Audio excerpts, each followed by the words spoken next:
It's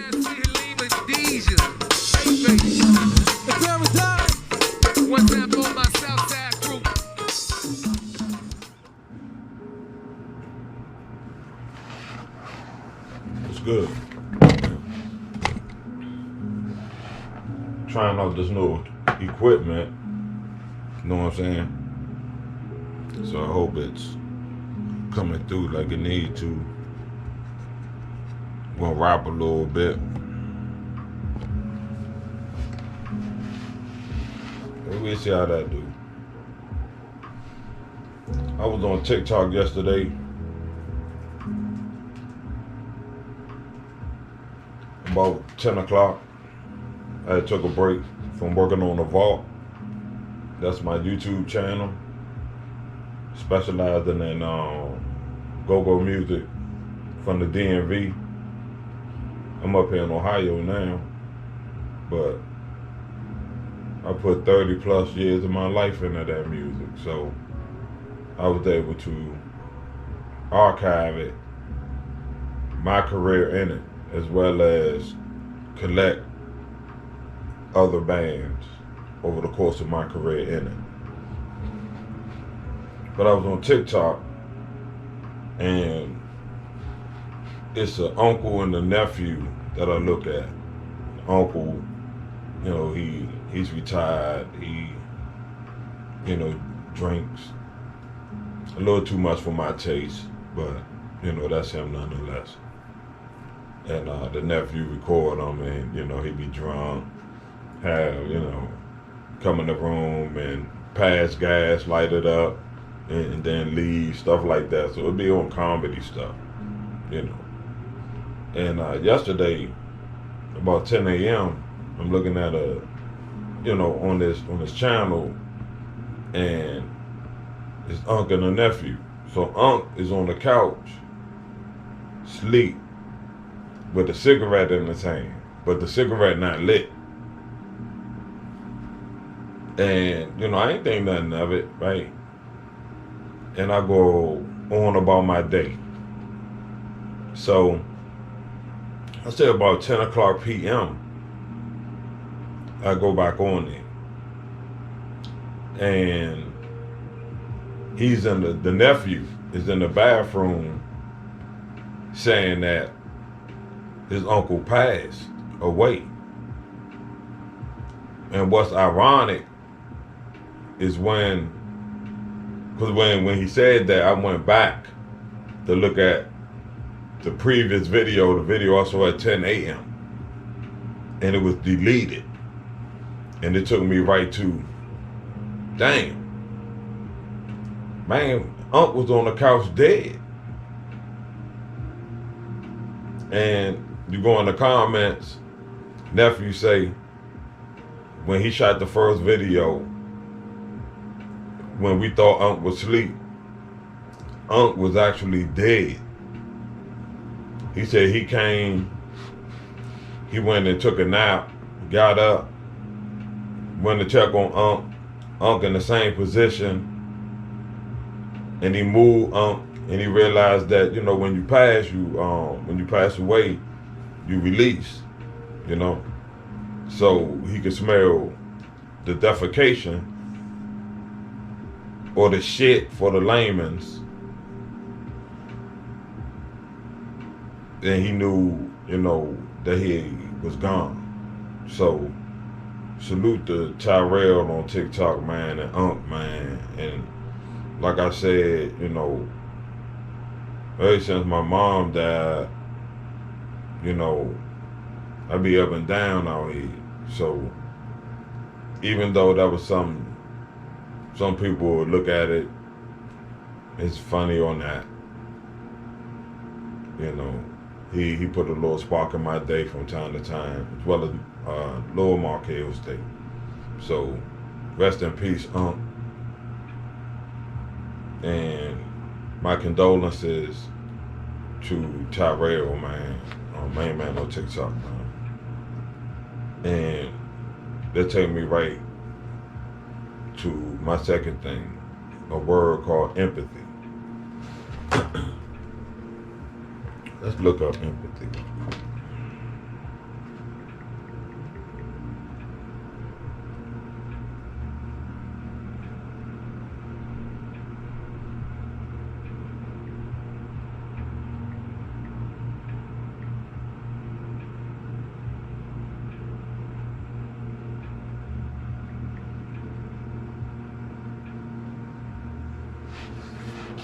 Empathy. It's a noun. The ability to understand and share the feelings of another.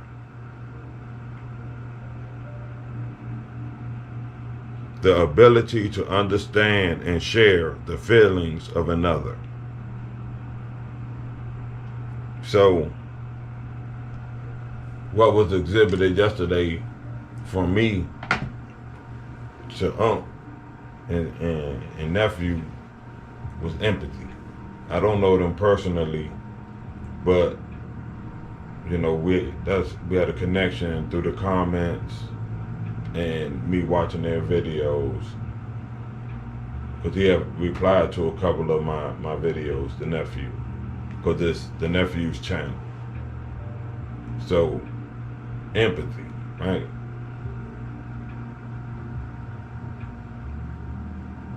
How come, this is a question, how come no one has empathy for people that look like us? Even ourselves today. The United States or the world have more empathy for a dog than they do for African Americans, mainly African American men. But I put the women in the same boat, because a lot of them don't understand that they under attack too, and it's made to look like we the enemy, but we not the enemy. We going through it with you. We in this fight together, but you don't know that, And I saw a video earlier today of an Asian woman saying how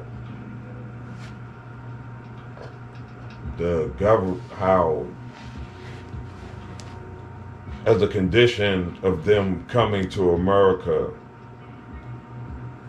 they have to fight with the powers that be, and they have to align themselves with the powers that be in their fight to keep African Americans, indigenous people, the descendants of slaves, in a certain particular place, if you will. And each prospective group is waking up in their own way. And we, as I'm speaking for indigenous descendants of slavery and African Americans who feel the same way, it's time for us to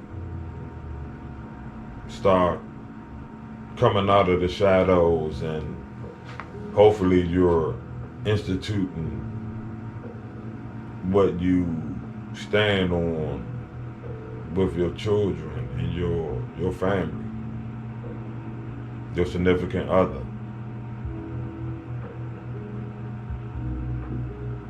What's your foundation? What's your family built on? So these are things that we have to continue to instill in ourselves and in our children. Now, with the Asian community,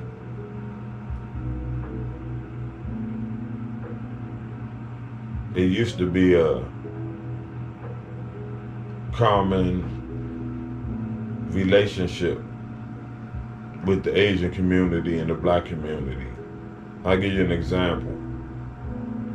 In 1981, I played with a band called Magic Funk. 81, I was 12 years old.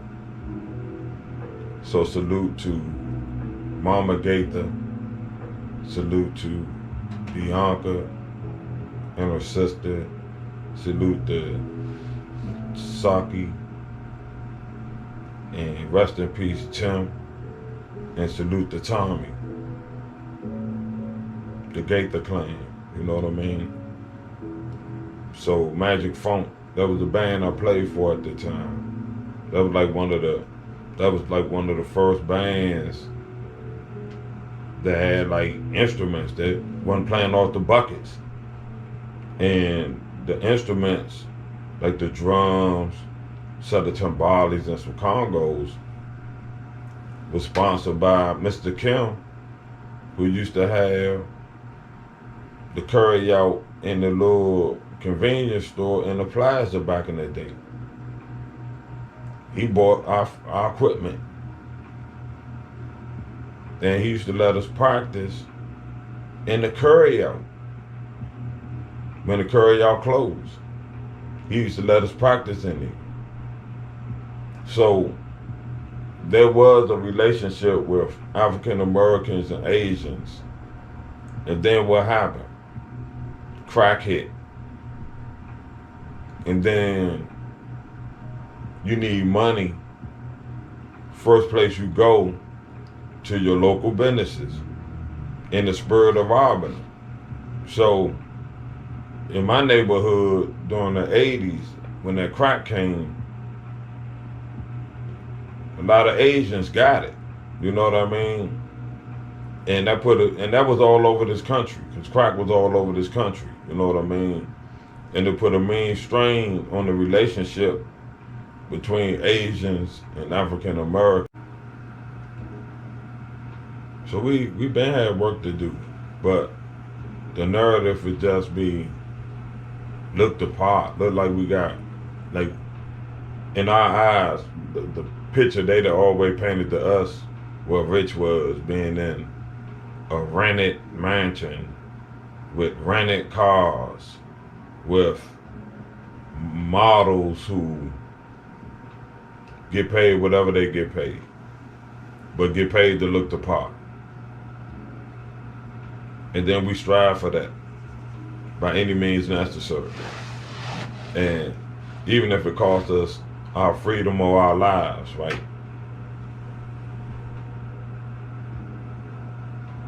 And when you're young, I understand it, because I was the same way. But then it should be a time, a lot of us, you know, in the same statement don't get it because we died before we 2-5. But for the ones that come past 2-5 and they would become 53, like me currently, you should have thoughts in your mind. And you should be looking in the mirror at how you moving out here and what you bringing forth to the world, your family, your significant other if you have one, your children, your mom, your pops, your grandparents, if they still alive. But we just worry about ourselves. And we lie to kick it, even to our loved ones. You know, we don't have the real conversations. We don't have any accountability out here, man. And in the house, man, we gotta stop bashing our men to the public. If you feel a certain way about your dude, you need to tell your dude. Simple. It's simple as shit. If you feel a certain type of way about your dude or your lady, because it go both ways. You feel a certain type of way about your lady, it's cool. If you the homie, you can share it. It ain't going nowhere. You already know what it is. But you gotta tell your peoples. You gotta tell them. And when it come to you, you gotta receive it. And not turn up. Because everybody's so quick to turn up. And what I say to that is, take the shit in the bathroom and look in the mirror. If it's a lie, throw that shit in the trash. But if it's the truth, what you gonna do about it? Just flip it and go to their traits. But you'll never work on your shit because you got the flipper. That's what I call it, the flipper. As soon as the motherfucker say something to you, You go right to them. And we all got work to do. I'm a motherfucker work in progress. I'm still working. If you look at previous videos, you'll hear that. I'm still working. But see, what I tell the homies, how the fuck you and the women, you striving for perfection in a mate, where all of us broken glass off this motherfucker. How are you want a perfect mate, a 10. Ain't no 10s out here. Because you not a 10. I'm not a 10. There's no 10s out here. Because nothing perfect. You try to be the best you can be out here, man. From within. Meaning what you exude, what you bring out. Are you a man or woman of your word? Do you do what you say you're going to do? Are you on time? Simple shit. Are you presentable? And presentable is just whatever your clothes is, are they clean? And you don't have to have a washing machine to clean your clothes. There's levels to this shit. You can wash your clothes in the sink, in the tub. That niggas been locked. Wash that shit in the sink. And ringing that shit and tie it to the motherfucker end of the fucking bed and twist that, or the desk, and twist that motherfucker and ring it. Then hang it up. You know, it's all its levels, man.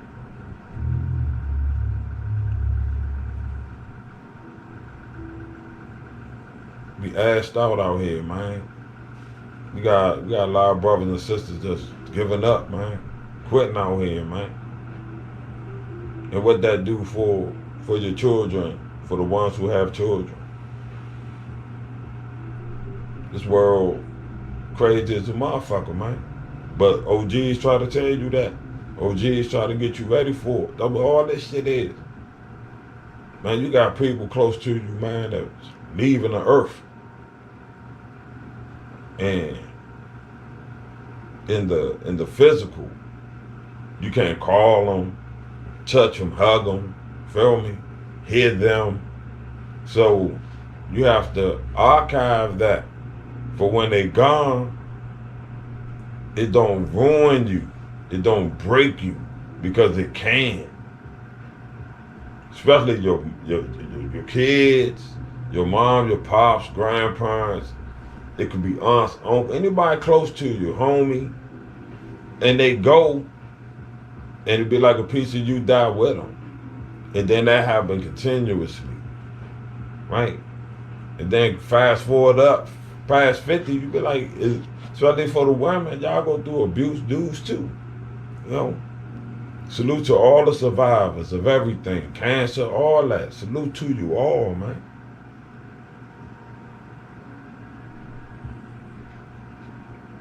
We gotta get some doctors that ain't gonna push you through the pill hustle.